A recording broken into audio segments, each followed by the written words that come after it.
This short video is about salience. What the hell is that? The salient details of something are the things that draw most attention to themselves, the things that stand out. But interestingly, in communication, the thing that you think stands out and the thing that stands out for the audience can be completely different. To just show you what I mean, I'm going to do a very quick quiz. I'm going to show you 5 pieces of equipment in UCD, and they're all very familiar and famous mechanical engineering devices, and all I want you to do is identify them. So as Roy Walker used to say on Catchphrase, say what you see. So here they come.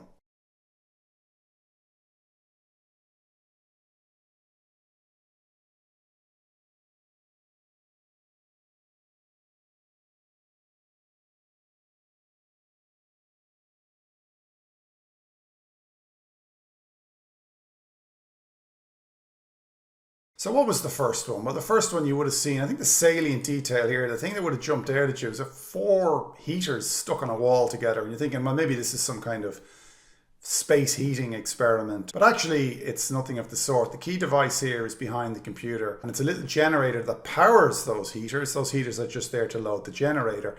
And it's actually, the generator is just there to load the engine. This is an engine test lab. And the engine that you see there is the same as the engine in a Volkswagen Golf, for example. It's a little bit smaller, 9 horsepower as opposed to 80 horsepower, and 1 cylinder as opposed to 4 cylinders, but the same idea. Nice that they're both red, of course, because the salience there is the same, so you make a visual connection. What about the second one? Well, everyone watching this video will have one of these in their house or apartment. That obviously is a fridge. Or was it that obvious? Well, what about the third one?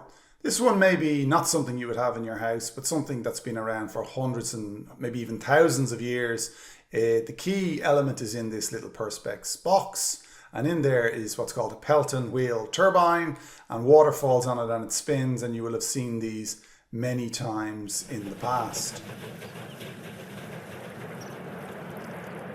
So what's my point? Well, here's where it got interesting for me, because I was looking for a test rig that a colleague of mine, Will Smith, I knew had on combustion of fuels, analysis of the exhausts from the combustion of fuels.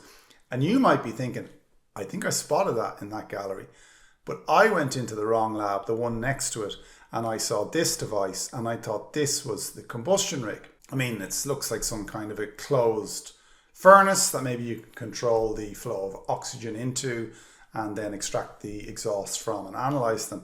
I just thought that looked like a credible sort of furnace stroke fireplace, but actually the fireplace was this. But even the fireplace wasn't as simple as the fireplace looks here. There was an enormous amount of equipment, flue extraction and temperature sensors, and the gas was taken through pipes and analysed and deconstructed in all sorts of complicated ways.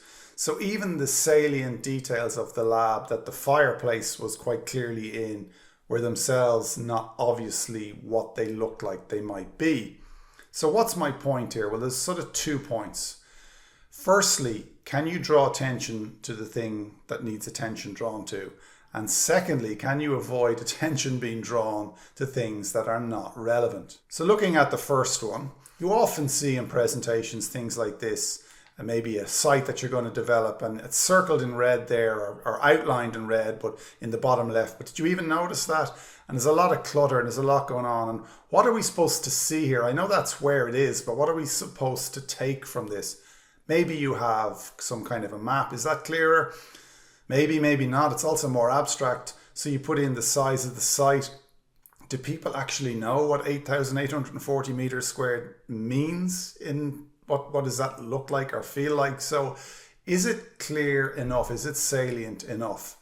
So with a small bit of effort and a bit of clear thinking, we can maybe make it clearer. So start with sort of, where is this? And I think that's pretty salient. We've got a map of Dublin. You can see the M50 and the Bay and Holt. So we kind of know where we are, and that's where the site is. Now we can go to our photograph or our aerial shot, and it's a little bit clearer, but we can circle it maybe a little bit more boldly than we did before. And why don't we zoom in and have a closer look?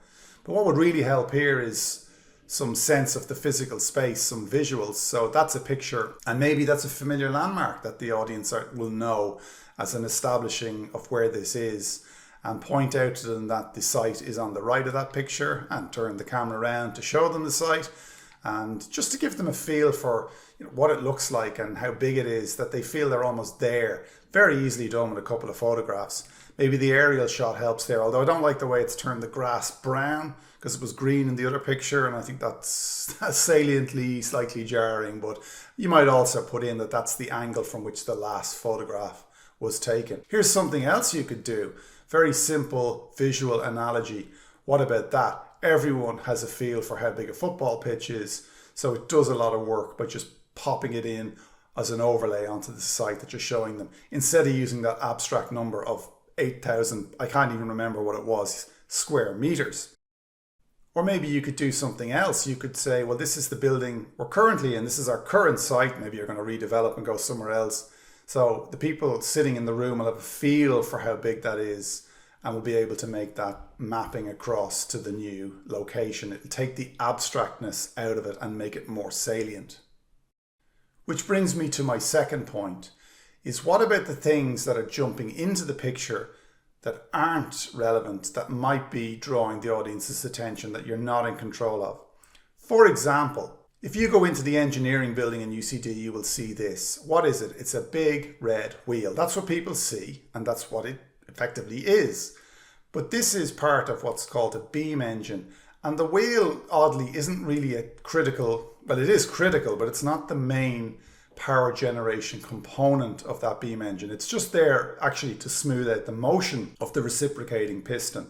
But when you go into the building, it's the big red wheel is what you see. So here's a really good tip. Show a key slide from a presentation that you're giving to somebody who hasn't got a clue. Your husband or wife or 10-year-old son or your grandmother, and say, what do you see? And you might say, well, what on earth could that tell you? Because they don't know anything about the presentation. But the first thing that they see or notice is also going to be the first thing the audience notices. Is it going to be confusing or distracting? Are you in control of what that does? Does that need a bit of explaining or context? And you may also be thinking, I think he's missed something here, because I'm sure I saw in that gallery of questions this. And yes, you did. I have skipped it deliberately. And I'll ask you lastly what this is.